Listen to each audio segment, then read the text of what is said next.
Hello students, today we will continue with regulation of respiration.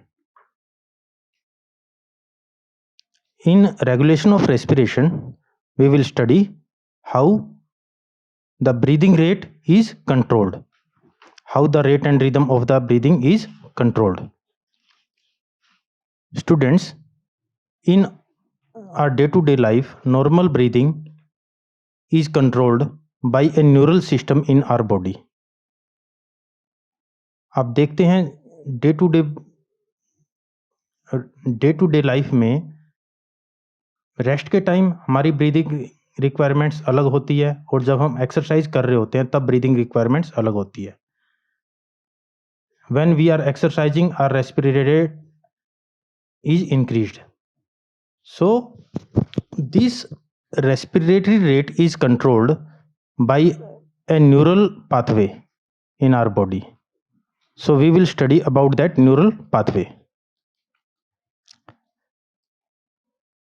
ये neural control students हमारी body में एक respiratory centre के द्वारा कंट्रोल होता है. ये रेस्पिरेटरी सेंटर के दो पार्ट्स होते हैं. एक पार्ट मेडुला में लोकेटेड होता है, और दूसरा पार्ट पोन्स के अंदर लोकेटेड होता है. हमारे ब्रेन के मेडुला में जो पार्ट लोकेटेड है इसमें न्यूरॉन्स के दो ग्रुप होते हैं. एक dorsal respiratory group of neurons जिसमें सिर्फ इंस्पिरेटरी न्यूरॉन्स होते हैं, इंस्पिरेशन न्यूरॉन्स होते हैं. एक ventral respiratory group of neurons जिसमें इंस्पिरेटरी न्यूरॉन्स और एक्सपिरेटरी न्यूरॉन्स दोनों न्यूरॉन्स होते हैं.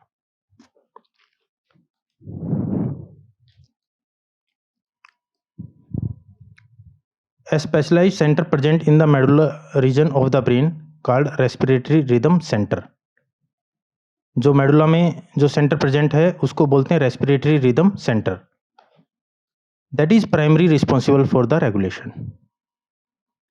There are two types of neuron. One is inspiratory neuron and second is expiratory neurons. Normally E neurons do not fire intentionally. Students, inspiratory neurons fire करते रहते हैं, इसकी वजह से इंस्पिरेशन होता है. लेकिन एक्सपिरेटरी न्यूरॉन्स रेस्टिंग के टाइम पे जो हम ब्रीदिंग करते हैं टाइडल वॉल्यूम पे, उसमें फायर नहीं करते. ये सिर्फ तभी फायर करते हैं जब हमें फोर्सफुल एक्सपिरेशन की ज़रूरत होती है. रेस्टिंग के टाइम पे जो एक्सपिरेशन होता है वो पैसिव होता है. That is not due to the contraction of the muscles. Are expiratory muscles do not contract during normal tidal volume breathing. Expiratory muscles only contract during forceful expirations. So this happens as the expiratory neurons fire only during forceful expirations. They do not fire during resting times. So that expiratory muscles do not contract at ordinary tidal volume expirations.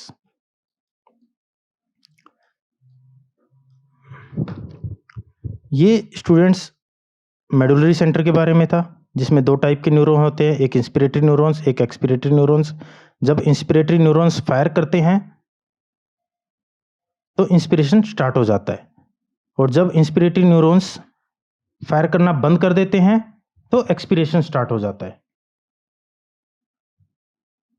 अब inspiratory neurons को कैसे पता चलता है when they have to stop the firing? And this control of inspiratory neurons is done by pneumotaxic center in the brain, in the pons of the brain.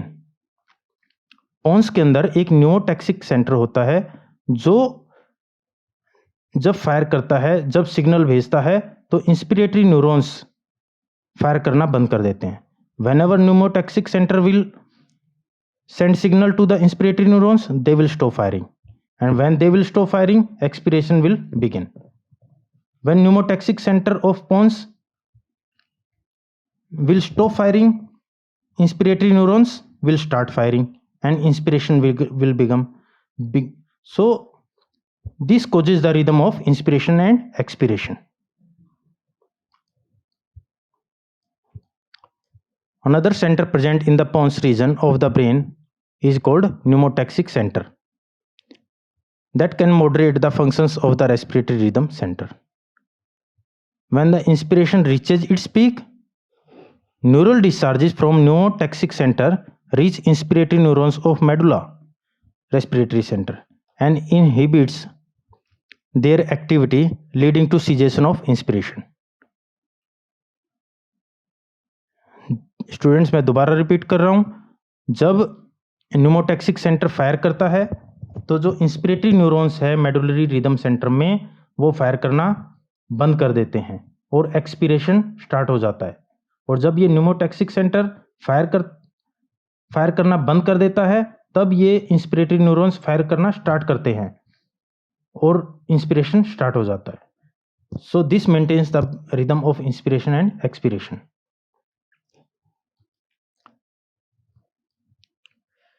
Therefore, neural signal from this center can change the duration of inspiration and thereby alter the respiratory rate. So students, we have seen the duration of inspiration is under the control of pneumotaxic center. Inspiration will begin only when this pneumotaxic center will stop firing. If this will keep on firing, inspiratory neurons will not fire. So this pneumotaxic center has an inhibitory effect over the inspiratory neurons of medulla. So duration of inspiration is controlled by this pneumotaxic center.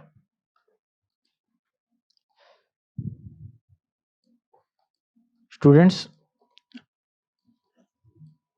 some books also mention one more center, apneustic center.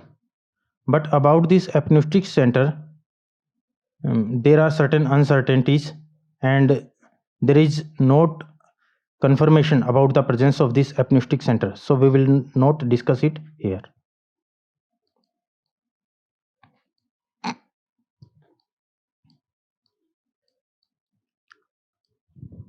Now students, this was under normal physiological conditions and under normal resting state.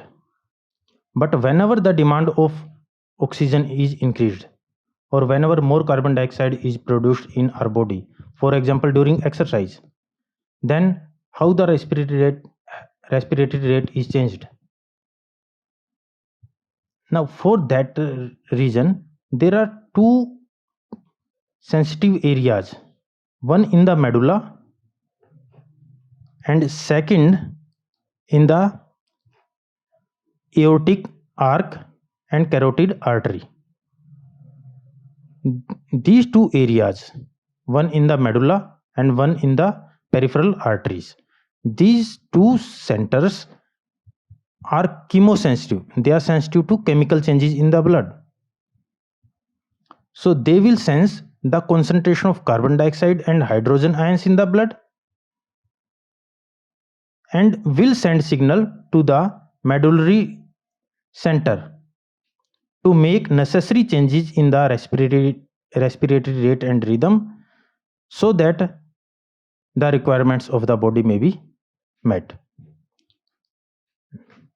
A chemosensitive area is situated adjacent to the rhythm center. जो medulla में rhythm center है उसके just close एक chemosensitive area होता है which is highly sensitive to carbon dioxide and hydrogen ions, जो carbon dioxide और hydrogen ions के लिए सेंसिटिव होता है. Increase in these substances can activate this center. For example during exercise more carbon dioxide will be produced and more carbon dioxide will go into the blood and will produce hydrogen ions by combining with water.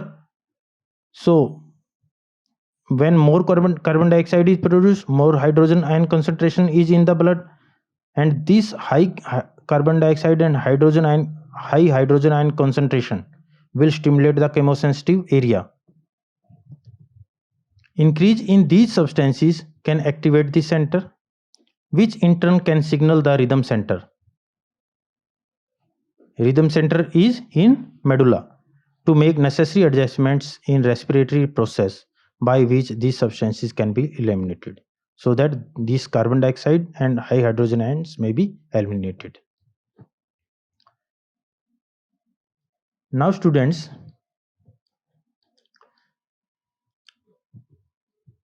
I told you one more set of receptors is present in the aortic artery and carotid arteries. This cluster of chemosensitive receptors is called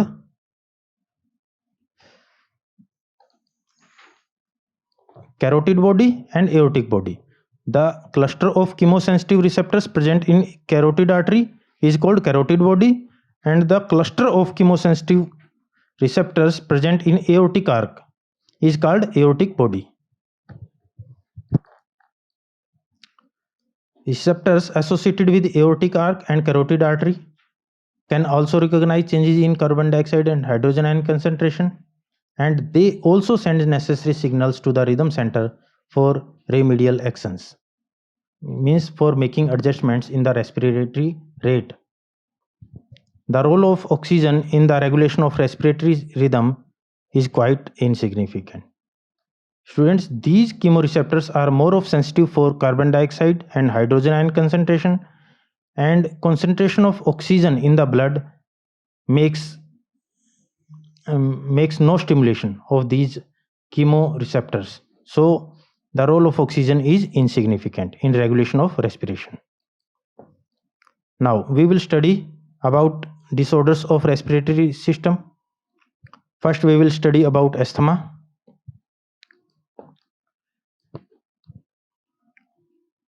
students,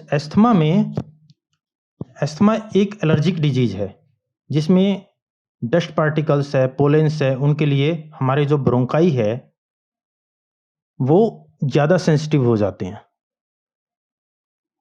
so whenever the dust particles or pollen they enter the bronchi or bronchioles, then they get stimulated and the constriction of smooth muscles in their walls lead to the narrowing of air passages. क्या होता है, जैसे ही कोई allergen हमारे bronchi में जाता है, that stimulates the process of inflammation. Inflammation, students, is the response of the body.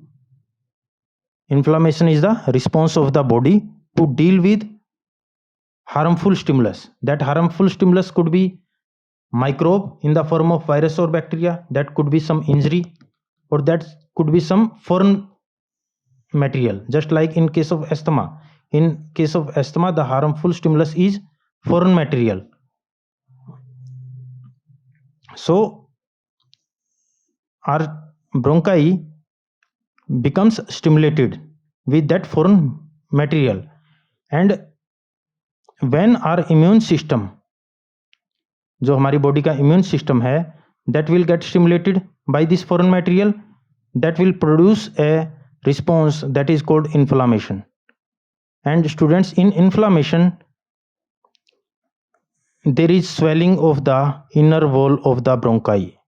जो ब्रोंकाई की जो इनर वॉल हैं वो स्वेल्ड अप हो जाती हैं, and that leads to the narrowing of the bronchi and bronchioles. So in asthma what happens, there is narrowing of the bronchi and bronchioles. ये asthma के पेशेंट्स में जो ब्रोंकाई और ब्रोंक्यूल्स है उनका डायमीटर वैसे ही कम होता है, और जब अटैक पड़ता है, whenever there is sudden asthma attack, then the smooth muscles in the wall of bronchi they also start contracting, leading to the further narrowing of the passage of airways.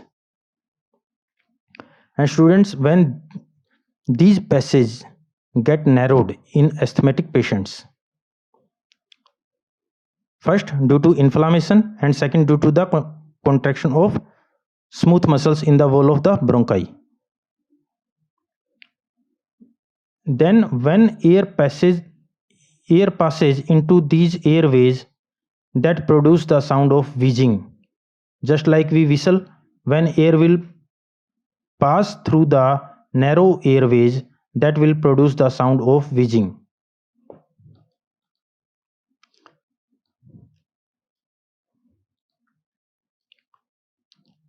Now we will study about emphysema. in emphysema, students, the walls of alveoli get broken down so that many alveoli form a single big alveolus. So when alveoli, by breaking down their walls, form a single big alveolus, the disease is called emphysema. Now what will happen? This will reduce the surface area for the exchange of gases. When many alveoli together form a single large alveolus, this will lead to the decrease in the surface area for the exchange of gases, and this will lead to the difficulty in breathing. Now students, in third disease, that is occupational lung disease, there are certain industries in which there is some grinding work or stone breaking work where a lot of dust is produced. And when our bronchi and lungs are exposed to this dust, there leads to the inflammation, and this inflammation will lead to the fibrosis of the lung tissue. Normally the lung tissue is elastic, but when there will be chronic inflammation, chronic means when inflammation will stay for long time, that will lead to the loss of the elasticity of the lung tissue, leading to the fibrosis, means that elastic tissue of lung will be replaced by fibrotic tissue, and due to this fibrosis, the expansion of lung will become less. So when expansion of lung becomes less, we find difficulty in breathing. So students, in all three respiratory disorders, there is difficulty in breathing, whether that is asthma, whether that is emphysema, whether that is occupational lung disease. But the cause of difficulty of breathing is different. In asthma, this is due to allergens that lead to the inflammation, and that affects the bronchi. In emphysema, difficulty of breathing is due to the breakage of interalveolar wall, leading to the decrease in surface area for the exchange of oxygen. And in occupational lung disease, difficulty of breathing is due to the replacement of elastic tissue of the lung by the fibrotic tissue due to inflammation. So students, if you have any difficulty in this lecture, you can mention in the comment section, and if you want notes, you can download from the description box. Thank you.